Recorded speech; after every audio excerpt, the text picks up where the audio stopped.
আসসালামু আলাইকুম ওয়া রাহমাতুল্লাহি ওয়া বারাকাতুহু।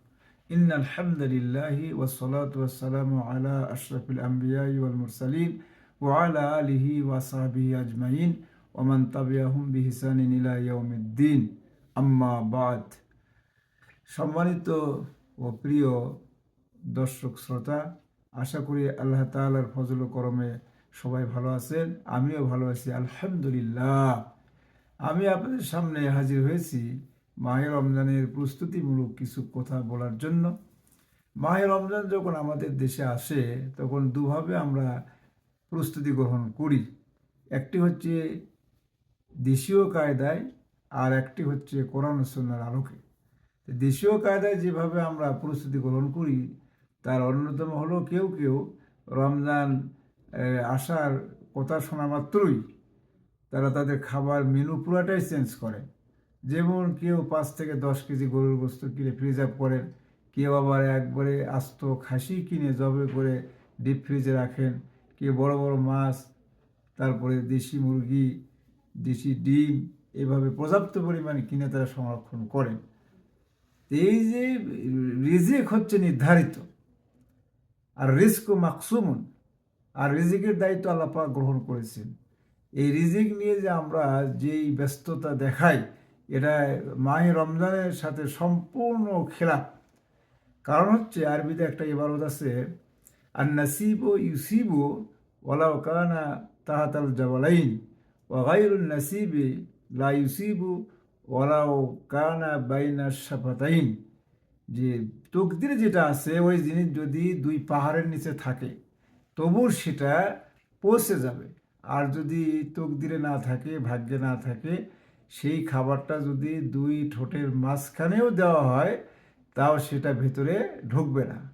এর বাস্তবতা আমরা দেখতে পারি, যখন আমরা রুগী দেখতে যাই মুমূর্ষু অবস্থায়, তারা হুঁশ আছে, অনেক সময় কথা বলেন, তাদেরকে যদি আমরা 1 চামচ পানি মুখে দিই অনেক সময় সেটা গড়ে যায়, সেটা খেতেই পারে না।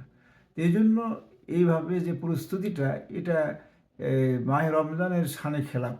দ্বিতীয় নাম্বার, কিছু আমাদের সূর্য সন্তান আছে, ছেলে মেয়ে, তারা রমজান আসার কথা শুনেই বাড়িতে অলরেডি তারা প্রস্তাব দিয়ে দিয়েছে, বাজেট পেশ করেছে যে এবার রমজানে নতুন কাপড় লাগবে, তাড়াতাড়ি টাকা দিতে হবে। কেউ 5,000, 10,000, 20,000, 50,000, যে এখনই যদি আমরা টেইলার সেট তৈরি করতে না দিই তাহলে অর্ডার বন্ধ হয়ে যাবে, আমাদের নতুন জামা হবে না, আমরা কিন্তু ঈদই করতে যাব না।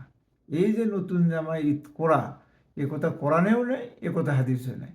এটা সম্পূর্ণ আমাদের দেশীয় কালচার। বরঞ্চ যা দরকার সেটা হলো যে কাপড়টা পরিষ্কার হতে হবে, কাপড়টা অত্যন্ত মার্জিত হতে হবে, শরীর সম্মত হতে হবে, এটাই ছিল দরকার।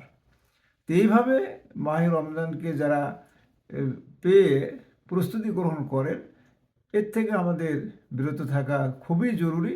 আল্লাহ যেন আমাদের সকলকে বোঝার তৌফিক দান করেন, আমিন। দ্বিতীয়ত হলো কোরআন সুন্নাহর আলোকে আমরা প্রস্তুতি গ্রহণ করব। এটার বেশ কিছু ধারা বা পদ্ধতি আছে।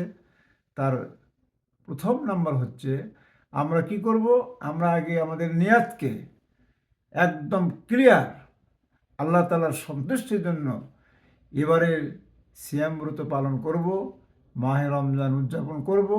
আল্লাহর কাছে আমরা কায়মনোবাক্যে সবসময় এ দোয়াই করব যে আল্লাহ মাহে রমজানের যে আদাব আছে সমস্ত আদাবকে মেনে এমনভাবে রোজা রাখার তৌফিক দান করো যাতে আমাদের রোজাটা কবুল হয়ে যায়, আর তার ফলশ্রুতিতে আমাদের জীবনের গুণাখাতাগুলি মাফ হয়ে যায়। এছাড়াও আরও যেগুলি ধারা বা পদ্ধতি আছে পরবর্তীতে আমি আবার নিয়ে আসবো। আজ এই পর্যন্তই। আসসালামু আলাইকুম ওয়া রাহমাতুল্লাহি ওয়া বারাকাতুহু।